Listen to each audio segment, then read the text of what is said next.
മുഖ്യമന്ത്രിയുടെ മകന് ED. Summons അയച്ചതുമായി ബന്ധപ്പെട്ടിട്ടുള്ള വിഷയത്തിൽ ഇപ്പോൾ ഭയങ്കര സംശയങ്ങളാണ്. കാരണം ആര് പറയുന്നത് വിശ്വസിക്കണമെന്നുള്ളത് നമ്മുടെ ജനത്തിനറിയില്ല. മുഖ്യമന്ത്രി പത്രസമ്മേളനം നടത്തുന്നു, മുഖ്യമന്ത്രി ഒരു കാര്യം പറയുന്നു, അതിന് മുമ്പത്തെ ദിവസം ജനറൽ സെക്രട്ടറി പത്രസമ്മേളനം നടത്തുന്നു, മറ്റൊരു കാര്യം പറയുന്നു.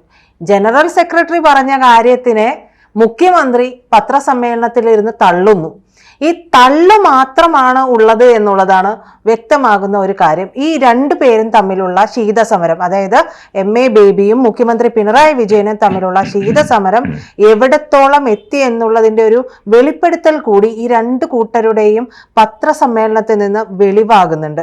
അപ്പൊ ഇതിങ്ങനെ പോയാൽ എവിടെ എത്തും? എന്താണ് ഈ വിഷയത്തിൽ പാർട്ടിക്ക് സംഭവിച്ചത്? അപ്പോൾ വളരെ പ്രധാനപ്പെട്ട ഒരു കാര്യമാണ്. പിണറായി വിജയൻ മിണ്ടാതിരിക്കുന്നതാണ് നല്ലത്. വാ തുറന്നാൽ അത് ഏതെങ്കിലും തരത്തിൽ കമ്മ്യൂണിസ്റ്റ് പാർട്ടിയെ വലിയ പ്രതിസന്ധിയിലാഴ്ത്തുന്ന തരത്തിലുള്ള വാക്കുകളാണ് അദ്ദേഹത്തിൻ്റെ കയ്യിൽ നിന്ന് വരിക.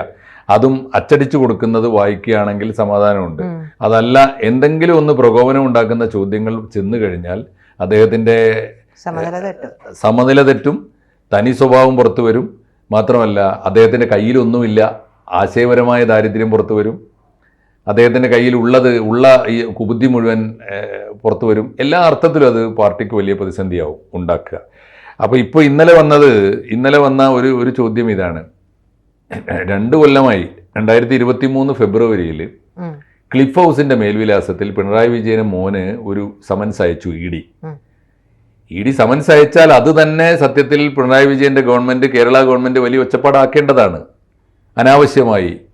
ഇപ്പോൾ പിണറായി പറഞ്ഞ അനുസരിച്ചാണെങ്കിൽ ക്ലിഫ് ഹൗസിലെ മുറികൾ എത്രയുണ്ട് എന്ന് പോലും എണ്ണി നോക്കാത്ത, അതുപോലും കണ്ടിട്ടില്ലാത്ത, ഭരണകൂടത്തിൻ്റെ ഉപശാലകളിലേക്ക് വന്നിട്ടില്ലാത്ത, മുഖ്യമന്ത്രിയുടെ പൊതുജീവിതത്തിൽ ഒരിക്കലും ഇടപെടാത്ത, എന്നിട്ട് സ്വസ്ഥമായി ഇരുന്ന് വിദേശ രാജ്യത്ത് പോയി പണിയെടുക്കുന്ന ഒരു പാവം പ്രവാസിയാണ് തൻ്റെ മോൻ എന്നാണ്. അതുകൊണ്ട് എനിക്ക് അഭിമാനമുണ്ട് എന്നാണ് അദ്ദേഹം പറഞ്ഞത്. അങ്ങനെയാണെങ്കിൽ ക്ലിഫ് ഹൗസിൻ്റെ അഡ്രസ്സിൽ പ്രമാദമായൊരു കേസിൽ, അത് ഏത് കേസിലായാലും, അത് ഈ കള്ളപ്പണം വെളുപ്പിച്ച കേസായാലും, എക്സാലോജിക്കിന്റെ കേസായാലും, പിന്നെ ദുബായിലെ സ്വർണ്ണക്കടത്തിന്റെ കേസായാലും, സാക്ഷാൽ ലൈഫ് മിഷന്റെ കേസായാലും, അതല്ല ഇപ്പൊ കേൾക്കുന്നത് SNC ലാവലിന്റെ കേസിലാണെന്നാണ്. ഏത് കേസിലായിരുന്നാലും ഇതൊന്നും അറിഞ്ഞിട്ടില്ലാത്ത ഒരു പാവം പയ്യന്റെ പേരിൽ ഒരു നോട്ടീസ് വന്നാൽ അത് ഇഷ്യൂ ആക്കിയിട്ട് ഉടനെ ഇഡിക്കെതിരെ നടപടി എടുക്കണ്ടേ? കേന്ദ്ര ഗവൺമെന്റ് പരാതി കൊടുക്കണ്ടേ? പത്രസമ്മേളനം നടത്തണ്ടേ? കേന്ദ്ര ഗവൺമെന്റിനെതിരെ കത്തിച്ച് മിണ്ടിയില്ല, ഒളിച്ചു വെച്ചു. ഇപ്പൊ 2.5 കൊല്ലം കഴിഞ്ഞിട്ട് മലയാള മനോരമയാണ്, അതും മുഖ്യമന്ത്രിക്ക് വലിയ ചതുർത്ഥിയായ പത്രമാണല്ലോ, മലയാള മനോരമ പറയുന്നു ഇത്രാം തീയതി 2023 ഫെബ്രുവരി മാസം 14 നോട്ടീസ് കൊടുത്തിട്ടുണ്ട്, EDയുടെ വെബ്സൈറ്റിൽ അതുണ്ട് എന്ന് മനോരമ കണ്ടെത്തി പറയുന്നു. ഇനി മനോരമ നുണ പറഞ്ഞതാണോ? അങ്ങനെയാണെങ്കിൽ മനോരമയ്ക്കെതിരെ കേസ് കൊടുത്തൂടെ? മിണ്ടിയിട്ടില്ല. എന്നിട്ട് മിണ്ടാതിരുന്നു, ഇത്രയും ദിവസം മിണ്ടാതിരുന്നു. മാധ്യമങ്ങളൊക്കെ ഒച്ചപ്പാടുണ്ടാക്കിയപ്പോൾ പിണറായി വിജയൻ പറഞ്ഞത് മുഴുവൻ അബദ്ധമായി. പിണറായി വിജയൻ പറഞ്ഞു, അങ്ങനെ ഏത് നോട്ടീസ് ഞാൻ അറിഞ്ഞിട്ടില്ലല്ലോ. നോട്ടീസ് അറിഞ്ഞിട്ടില്ലെങ്കിൽ അങ്ങനെ നോട്ടീസ് അയച്ചു എന്ന് EDയുടെ വെബ്സൈറ്റിൽ എങ്ങനെ വന്നു? 3 തവണ വന്നു. അതെ, 3 തവണയും തിരിച്ചയച്ചു. 3 തവണ ഒരു നോട്ടീസ് വന്ന് തിരിച്ചയച്ചാൽ അടുത്ത നടപടി എന്താ? അടുത്ത നടപടി ED അടുത്ത നടപടി എടുക്കണ്ടേ? ഇയാൾ എവിടെയുണ്ട്? ഈ ഔട്ട് ഓഫ് സ്റ്റേഷൻ എന്നായിരിക്കുമല്ലോ പറയുക. ഇവിടെ അല്ലെങ്കിൽ പിന്നെ എവിടെ? ആ അഡ്രസ്സിലേക്ക് വിവരം അറിയിക്കണ്ടേ? അല്ലെങ്കിൽ വിദേശ രാജ്യത്താണെങ്കിൽ അതിൽ പിടിച്ചെടുക്കാനുള്ള സംവിധാനം കേന്ദ്ര ഏജൻസിക്കില്ലേ? ഒരു നടപടി എടുത്തില്ലല്ലോ.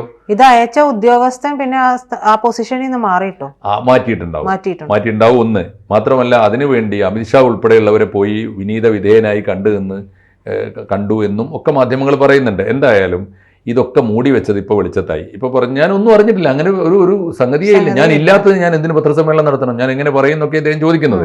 അതൊന്ന്. രണ്ടാമത്തെ അദ്ദേഹം പറഞ്ഞ അബദ്ധം എന്താ വെച്ചാൽ, എൻ്റെ മക്കളെക്കുറിച്ച് എനിക്ക് അഭിമാനമുണ്ട്.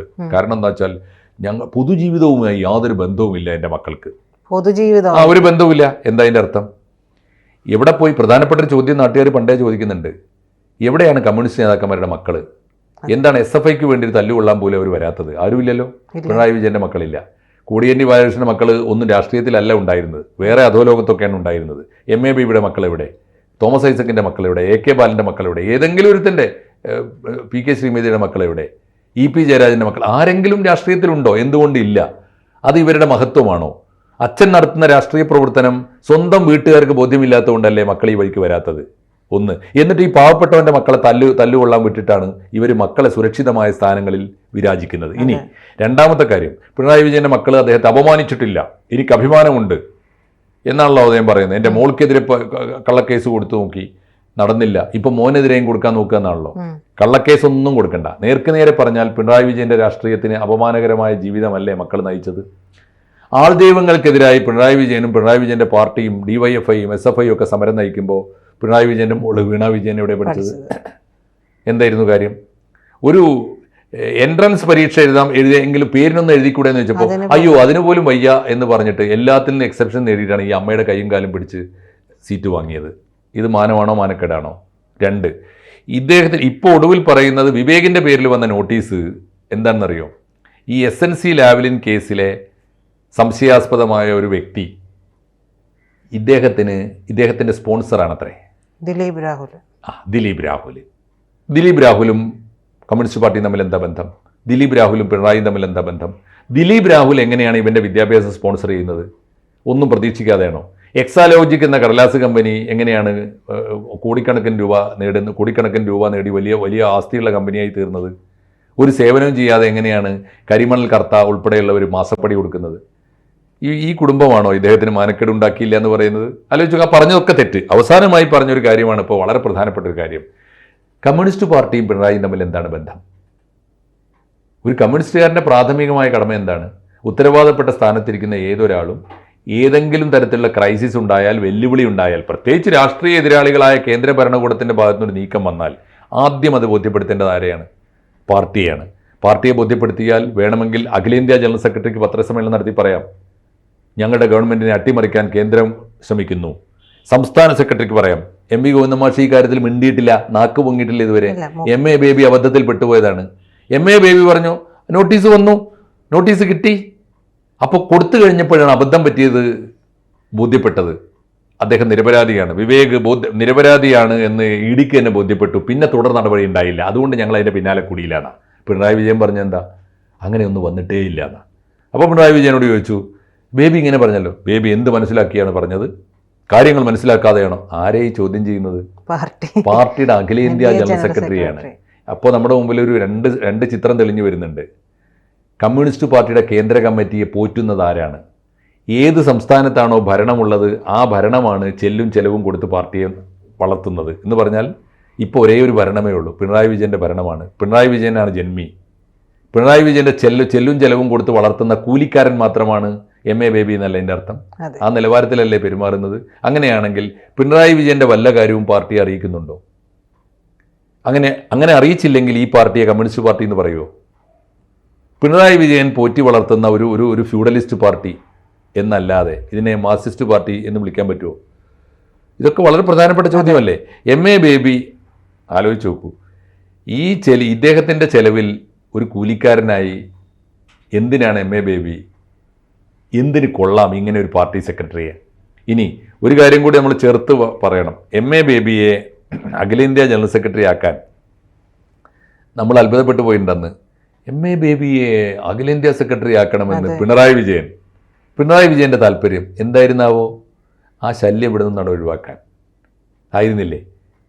MA ബേബിയും ഇപ്പോൾ ഉള്ള ആ ഒരു ടീമുണ്ടല്ലോ, MA ബേബി, തോമസ് ഐസക്ക്, ഈ ടീമെല്ലാം കൂടി, അക്കൂട്ടത്തിൽ G സുധാകരനും സൗകര്യം പോലെ ഭീരുവാണെങ്കിൽ പോലും AK ബാലനും ഒക്കെ കൂടി ചേർന്നാൽ ചെറിയ തലവേദന ആവില്ല കേരളത്തിൽ നിന്ന് അദ്ദേഹത്തിന് അറിയാം.